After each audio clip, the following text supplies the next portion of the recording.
अस्सलाम वालेकुम, welcome back to student info 5।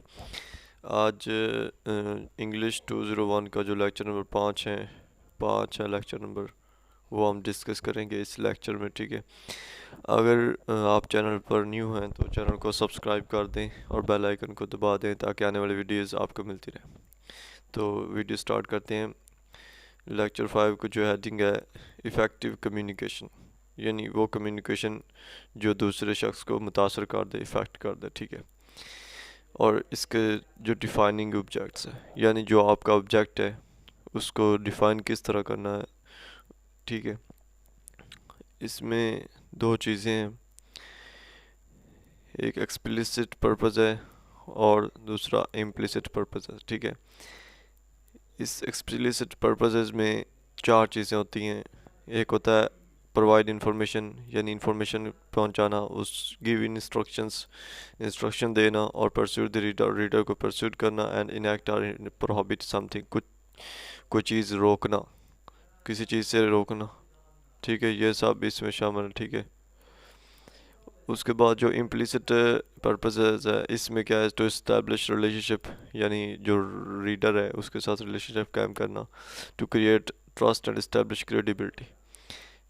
Trust, आपका जो यकीन हो, यानी रीडर जब आपकी कोई चीज़ पढ़े तो उसको आप पर यकीन हो जाए और आपको क्रेडिट दे। ठीक है, यानी आपकी काबिलियत की तारीफ करे, क्रेडिबिलिटी। ठीक है, एंड टू डॉक्यूमेंट एक्शंस, और डॉक्यूमेंट एक्शंस के लिए। ठीक है, तो जो इसमें सबसे पहले है डिफाइनिंग योर कम्युनिकेशन ऑब्जेक्टिव्स। हम अपने कम्युनिकेशन जो ऑब्जेक्टिव्स हैं, जो अपने मकसद है कम्युनिकेशन करने का, वो कैसे डिफाइन कर सकते हैं। इसके लिए क्या है कि determine what your document needs to accomplish to be successful, यानी तुम्हारे डॉक्यूमेंट के लिए जो चीज़ कामयाबी के लिए ज़रूरी है। Defining the objective your communication is extremely important. ठीक है, अगर आप किसी अपनी जो ऑब्जेक्ट है उसको डिफ़ाइन कर रहे हैं तो उसके लिए जो आपकी कम्युनिकेशन है वो वेल रिटन होनी चाहिए और अच्छी होनी चाहिए। ठीक है, ये इतना आपने कर लेना है इसका। ठीक है, उसके बाद जो what is the purpose for writing documents, documents का जो पर्पस है। ठीक है, उसमें क्या है, document should be created for implicit purposes are goals that both the writer and the reader would readily agree on.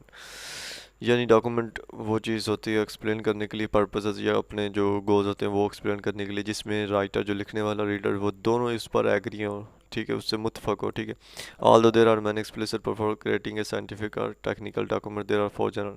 आपने डॉक्यूमेंट पर्पस की तारीफ इतनी तक करनी है। ठीक है, उसके बाद आपने इसके जो चार जनरल कैटेगरीज हैं, यानी जो है प्रोवाइड इंफॉर्मेशन, उसके बाद ये जो है provide information, to give instructions, to pursue the reader, and to enact और प्रॉफिट समथिंग। ठीक है, ये चार इसके बाद ठीक है कर लेंगे। उसके बाद है what should you keep in mind while writing a document.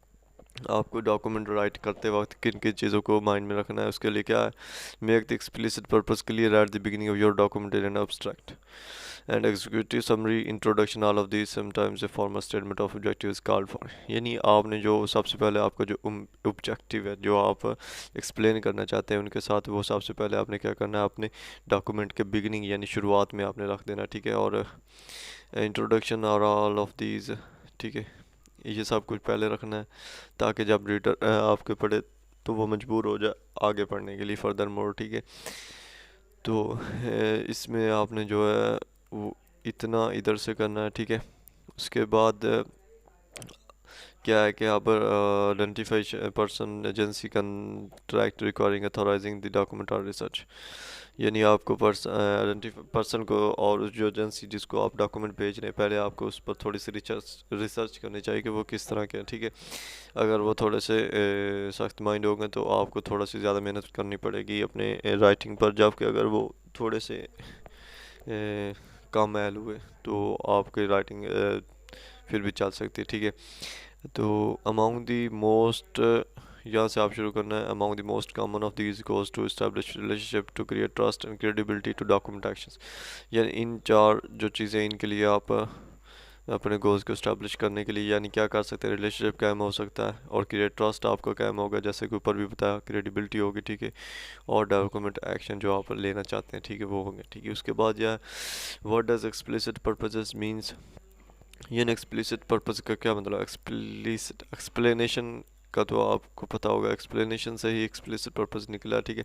Explicit लफ्ज़ जो है वो इससे निकला है, तो इसका क्या मानी है, means the purpose which is clearly stated, ये वो पर्पस जो क्लियरली स्टेटेड हो, ठीक है। इतनी तक इसकी जो डेफिनेशन करनी है आपने, ठीक है। उसके बाद जो वन और मोर फॉलोइंग एक्शंस, यानी जो इसके लिए जो फोर पर्पस जो फोर इसके जो प्रिंसिपल्स हैं वही है कि इंफॉर्मेशन कैसे प्रोवाइड करना है, इंस्ट्रक्शन देने हैं इसमें, और परस्यू द रीडर, और किसी चीज़ से रोकने के लिए, ठीक है। ठीक है, ये इतना तक करना है। उसके बाद डॉक्यूमेंट दैट प्रोवाइड इन्फॉर्मेशन, वो डॉक्यूमेंट जो इन्फॉर्मेशन प्रोवाइड करते हैं वो या तो लिटरेचर रिव्यूज़ हो सकते हैं या स्पेसिफिकेशन हो सकते हैं, ठीक है। उसके बाद इनके जो सेक्शन होते हैं, लिटरेचर अगर हो, लिटरेचर इंग्लिश ही का आप अगर ले लें तो आप देखेंगे इसकी पहले हिस्ट्री बैकग्राउंड लिखी होगी, फिर उसकी थ्योरी लिखी होगी, फिर इसकी मटेरियल जो इसमें इस्तेमाल होगा, ठीक है, फिर रिजल्ट्स का क्या होगा, और फिर इसके टेबल्स, ठीक है। जिससे कि इन्होंने फॉर एग्जांपल में दिया है, document will discuss the reasons behind constructing a new trade centre in Islamabad, यानी ट्रेड सेंटर जो इस्लामाबाद में कायम हो रहा है तो उसके जो बिहाइंड रीज़न है वो आपको बताएगा, जो बैकग्राउंड है, ठीक है। और इसकी थ्योरी, मटेरियल्स, रिजल्ट्स, टेबल्स जो इसमें इस्तेमाल हो, ठीक है। और डॉक्यूमेंट्स दैट गिव इंस्ट्रक्शंस, वो डॉक्यूमेंट जो सिर्फ इंस्ट्रक्शन देते हैं, उसमें क्या आपका प्रपोज ही होगा, आपका मकसद होगा, जो आप प्रपोज कर रहे हैं उनको, जो चीज़ प्रपोज कर रहे हैं वो क्या इंस्ट्रक्शन के तौर पर होगी, ठीक है। इसमें जो सेक्शन होते हैं वो एक प्रोसीजर होता है कि वो क्या प्रोसीजर करेंगे, उसके बाद अगर वो मान जाते हैं आपका प्रपोजल तो आपका जो वर्क प्लान होगा वो कैसा होगा, ठीक है। This document outlines the procedure for constructing new trade centre in Islamabad, ठीक है। इसमें क्या है कि डॉक्यूमेंट आपने जो पर्पज़ किया है कि procedure for constructing new trade centre in Islamabad, यानी इसमें जो आउटलाइन प्रोसीजर वो किसका है, ट्रेड सेंटर इस्लामाबाद का, ठीक है। Documents mean to pursue the reader, reader को परस्यू करने के जो डॉक्यूमेंट्स उनमें क्या है, प्रपोजल्स है, रिकमेंडेशन रिपोर्ट्स है, जॉब एप्लीकेशन लेटर्स है, और रेज्यूम्स है, ठीक है। सेक्शन इन डॉक्यूमेंट जो डिस्कशन होती है पहले, सबसे पहले, उसके बाद कन्क्लूजन होती है किस नतीजे पर पहुंचे आप, ठीक। उसके बाद रिकमेंडेशन होती है, यानी क्या क्या चीज़ें ज़रूरी है, क्या क्या हम कर सकते हैं, ठीक है। उसके बाद जो डॉक्यूमेंट इनएक्ट समथिंग, किसी चीज़ से रोकने के लिए जो डॉक्यूमेंट्स होते हैं उनमें सबसे पहले क्या है, एक्सेप्टेंस लेटर है, रेगुलेशन है, पेटेंट्स है, और अथोराइजेशन मेमोरेंडा। अथोराइजेशन मेमोरेंडा क्या होते हैं, ये ऐसे एग्जांपल में दिया है, construction site for trade centre ahead, no unauthorised persons allowed, ये होता है अथोराइजेशन मेमोरेंडा, यानी अथोराइज्ड मेंबर ही आगे जा सकते हैं, जबकि अनअथोराइज्ड मेंबर जो है वो नॉट अलाउड है, ठीक है। तो जो आगे एक्सप्लिसिट पर्पस पढ़ा है, तो ये इम्प्लिसिट पर्पस क्या है, ये उसका जो है ये उल्टा, ठीक है। ये एक दूसरे को आप कह लो तो सिनोनिम्स है, ठीक है, एंटोनिम्स है, ठीक है। Implicit purpose means the purpose which is not clearly stated in the document, वो पर्पस जो आप क्लियरली तौर पर अपने डॉक्यूमेंट में ना ज़ाहिर कर सके, ना क्लियर कर सके, ठीक है। जब आप डॉक्यूमेंट लिख रहे हैं तो आप अपने को जो इम्प्लिसिट गोल्स है उसको माइंड में रखना चाहिए, इसकी इतनी डेफिनेशन करनी, उसके बाद ये और ये तीन चीज़ें जो बार बार बताई उन्होंने, ठीक है। इसमें जो सबसे पहली है रिलेशनशिप कायम करना, तो क्या जो कम्युनिकेशन आप प्रोवाइड कर रहे हैं, इंफॉर्मेशन आप प्रोवाइड कर रहे हैं स्पीकर और लिसनर को, तो वो क्या कर, जो आपने लिखा है वो क्या करेगा, जो पढ़ने वाला या सुनने वाला और या राइटर रीडर है वो आप एक रिलेशन कायम हो जाएगा, ठीक है। उसके बाद जो वेल रिटन राइटर होता है, अगर फॉर एग्जांपल अगर आप एक इनक्वायरी के लिए कोई वेल रिटन राइटर लिख रहे हैं तो वो क्या होगा, प्रोफेशनल कनेक्शन पैदा कर दे जाएगा, दो बहुत सालों तक रहेगा, ठीक है। उसके बाद रिसर्च के लिए आप रिपोर्ट्स तैयार कर रहे हैं तो वो फ्रूटफुल करस्पॉन्डेंस होती है जो ऑथर्स होता है, ठीक है, ठीक है। उसके बाद जैसा कि even similarly impersonal recommendation instructions can if written carefully to address users need, अगर हम खुद किसी जिसको हम लेटर भेज रहे हैं तो अगर हम उसका एड्रेस हो तो वो आप नीटली केयरफुली लिखते हैं, तो ये एक पॉजिटिव रिलेशनशिप होता है यूज़र और प्रोड्यूसर ऑफ द प्रोडक्ट के दरमियान, ठीक है। तो दूसरा जो था क्रिएट ट्रस्ट और इस्टेब्लिश क्रेडिबिलिटी, उसमें जो बात है कि an underlying goal of all technical scientific writing is to get the reader to trust the writer credibility, यानी वो तमाम टेक्निकल साइंटिफिक राइटिंग होती है जो रीडर को ट्रस्ट करती है राइटर पर, ठीक है। साइंटिफिक और technical rating is based on precision, ये प्रिसिशन क्या होती है, जो आपकी होगी यानी प्रिसिशन बिल्कुल साफ शफाफ जो बात आप कह रहे हैं वो उस पर डिपेंड करेगा। तो इसमें जो टेक्निकल साइंटिफिक डॉक्यूमेंट होते हैं जस्टिफाई करता है रीडर का कॉन्फिडेंस जो होता है वो जस्टिफाई करता है स्टाइल जो उसका, ठीक है। केयरफुली आपने इसमें आपको जो ठीक लगे उतना ही कर लीजिएगा, यानी अगर आप इतना कर लेते हैं तो ये भी पड़ा है इसमें। और इसमें अगर आप इसमें आपने क्या करना है, आपने ये इधर से इतना करना है और ये करना है, ठीक है, इतना, ये इतना कर लें, ठीक है, और ये इधर से इतना कर लें, ठीक है। साइंटिस्ट्स जो इंजीनियर्स होते हैं या मैनेजर्स होते हैं वो क्या करते हैं, इसमें आपके डॉक्यूमेंट जो एक्शन हो रहा है वो इसमें बयान किया गया है कि मैनेजर जो ऑफन यूज़ राइटिंग करते हैं परमानेंट रिकॉर्ड्स करने के लिए अपनी सोच को, अपने एक्शंस को, उनका जो एक डिफरेंस होता है एक मोस्ट यानी रिटन और स्पोकन में, जो ये एक जो स्पोकन में डिफरेंस है वो क्या है कि रिटन जो होती है वो लंबे अरसे तक रहती है, ठीक है, जबकि जो स्पोकन होती है वो तब तक रह के जब तक आप मुंह से बोल ले, अगर लफ्ज़ गए तो वो समझो गए, ठीक है। तो ये डिफरेंस है रिटन और राइटन में, ये भी आप कर लें, ठीक है।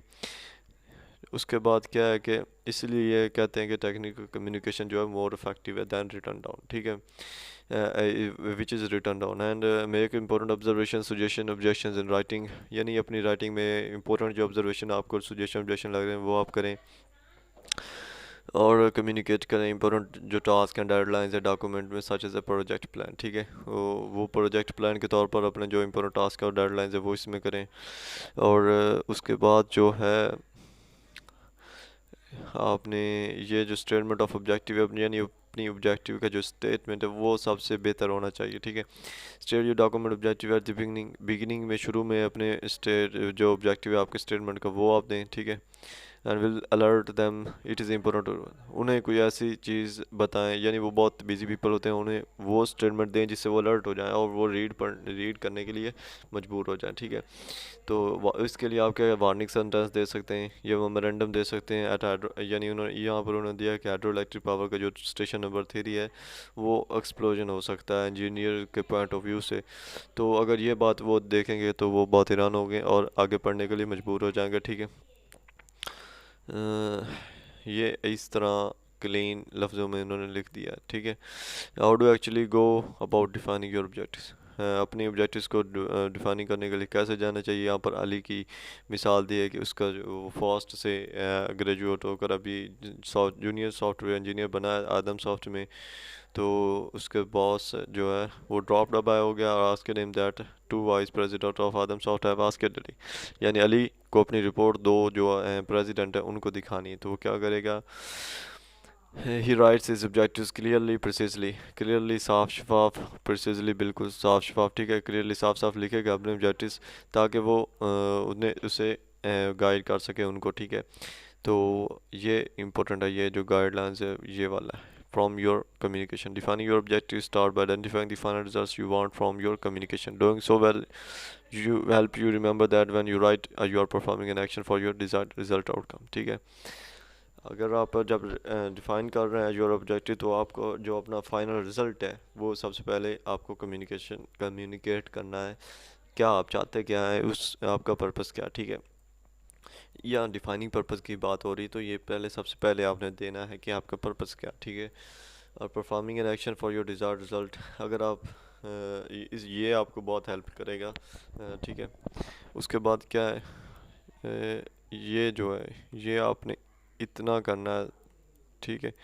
इसमें बताया गया है कि पीपल रिस्पॉन्ड कैसे करते व्हेन दे रीड, ये शॉर्ट क्वेश्चन के तौर पर आ सकता है, ठीक है, शॉर्ट क्वेश्चन के तौर पर ये आ सकता है। इसमें क्या है कि पीपल रीड कैसे करते हैं जो होते हैं, रिस्पॉन्ड कैसे करते हैं। पीपल जो होते हैं वो दो तरह के रिस्पॉन्ड करते हैं, कुछ जो होते हैं वो थिंक करते हैं और कुछ होते हैं वो फील करते हैं, ठीक है।